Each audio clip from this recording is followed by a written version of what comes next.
তো এখন বাজে হচ্ছে 8টা, আমরা এখন হোটেলেই আছি। আমরা এখন অমৃতসরের হোটেলে আছি। কালকে বলা হয়নি যে আমরা কোন হোটেলে আছি। আমরা আছি হচ্ছে হোটেল ক্রাউনে। গোল্ডেন টেম্পল থেকে 800 মিটারের মধ্যেই হেঁটে যাওয়া যাবে। আর মোটামুটি পার্টিশন মিউজিয়াম এগুলো সবটাই হেঁটে হাঁটার পথ। তো সেখানেই আছি।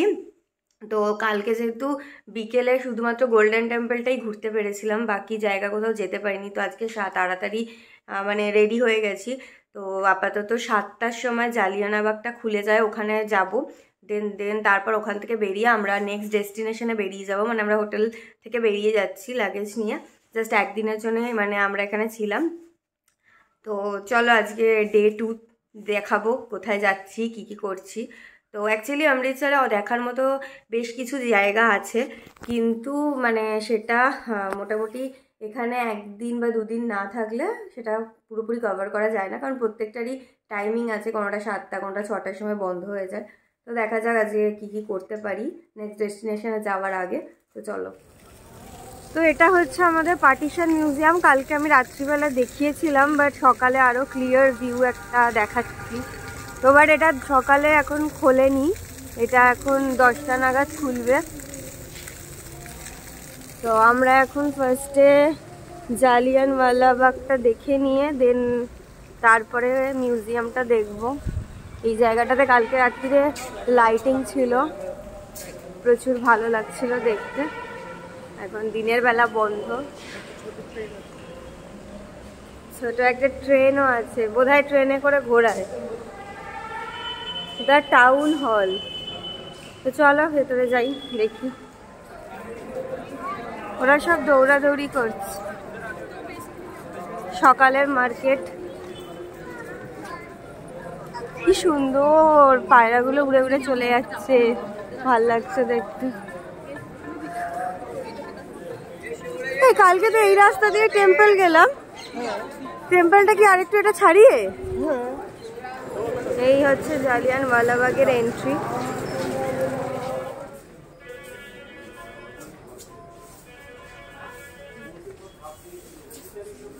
এই নামগুলো লিখে দেওয়া উচিত ছিল, কোনটা ও সেখানে। সেই সময় যে সমস্ত গুলিগুলো করা হয়েছিল এগুলো হচ্ছে সেইগুলোর বুলেট মার্ক, মানে সেগুলোকেই হোয়াইট করে এরমভাবে দেখানো হচ্ছে এখানে। সেগুলো এইভাবেই রয়েছে তখন থেকে।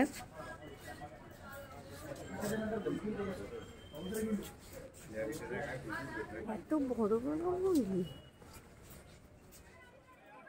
তো জালিয়ানওয়ালাবাগ দেখে আমরা বাইরে এসে একটু স্যান্ডউইচ ব্রেকফাস্টে খেয়ে নিলাম, দিয়ে আবারও গেলাম। তখন প্রায় 10টা বেজে গেছে, আর পার্টিশন মিউজিয়ামটা 10টায় খোলে।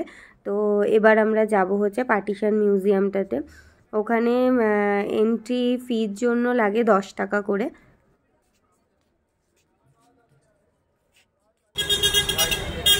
তো পার্টিশন মিউজিয়াম দেখে এখন আমরা বেরিয়ে গেছি, আবার গাড়ির দিকে যাচ্ছি। তো অমৃতসর থেকে ডালহাউসি প্রায় 4 ঘন্টা পর, মানে এখনও পৌঁছায়নি। রাস্তায় বরফটা আলটিমেটলি দেখতে পেলাম, তো ভীষণ ভালো লাগছে। এটা ছিল আমাদের হোটেলের বাইরের লোকেশনটা।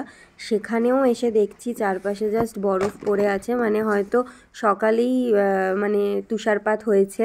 তো চলো হোটেলে আগে যাই।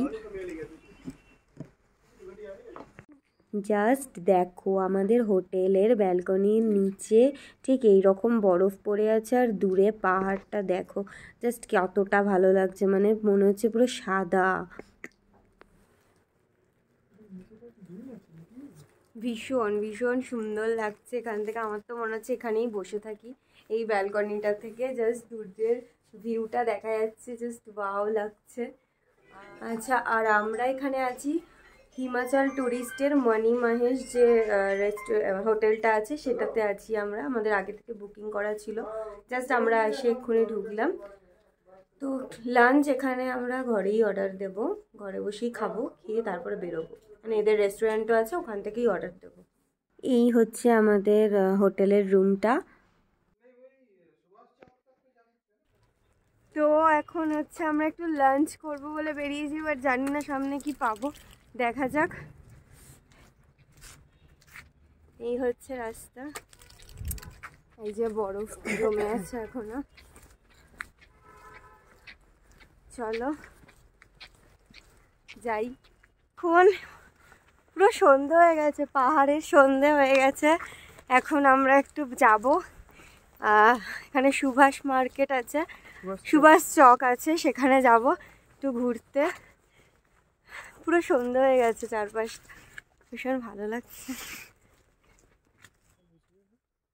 আমরা তো সুভাষ চক যাওয়ার জন্য বেরিয়েছিলাম, কিছুটা দূর যাইও, কিন্তু তারপরে সব রাস্তা বন্ধ থাকায় আমাদের ব্যাক করতে হয়। সামান্য 7টা বাজে, তাতেই এত অন্ধকার, সেটা দেখতেই পাচ্ছ ভিডিওতে, পুরোটাই অন্ধকার, একদম পুরো রাস্তায় একটা আলো নেই, সমস্ত মানুষজন কেউ নেই। মাই গড, পাহাড়ি রাস্তায় এরকম অন্ধকারের মধ্যে দিয়ে আসলাম, ভীষণ একটা মজা হলো।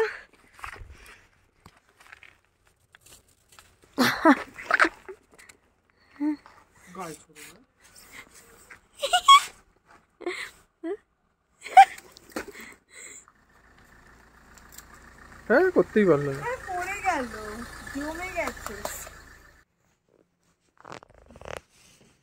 সুন্দর লাগছে শহরটা।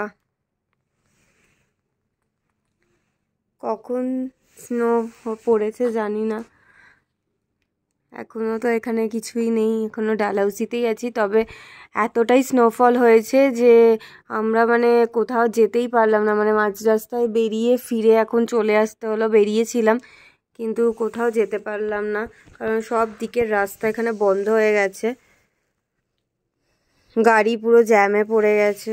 জানি না কালকে কোন রাস্তা দিয়ে নেক্সট যাব, তো দেখা যাক। আপাতত হোটেলে ফিরে আসলাম, হোটেলেই এখন বসে থাকবো, খাওয়া দাওয়া করবো, আর কি করবো, টিভি দেখবো। আজকে ডে 2টা আমি এখানেই শেষ করছি, তো কালকে সকাল থেকে ডে 3 নিয়ে আসবো। তো আজকের মতন টাটা, বাই বাই। আর আমাদের গাড়ি আমাদের সাথেই আছে, যদি কেউ গাড়ি নিয়ে আসো তাহলে হোটেলে একবার জেনে নেবে যে সেখানে পার্কিংয়ের জায়গা আছে কিনা, কারণ তাদের জন্যে ওটা খুব প্রবলেম হয়ে যায়, যেখানে পার্কিং নেই এরকম স্নোফলের মধ্যে কোথায় গাড়ি রাখবে, কি করবে, সেটা একটা প্রবলেম হয়ে যায়, সেটা আগে থেকে তোমরা একটু জেনে নেবে। এই হচ্ছে আজকের ডিনার, আমরা ঘরেই অর্ডার করে দিয়েছি, এখন খেয়ে নেবো। তো আজকের মতো ভিডিওটা এখানেই শেষ করছি, চলো টাটা, বাই বাই।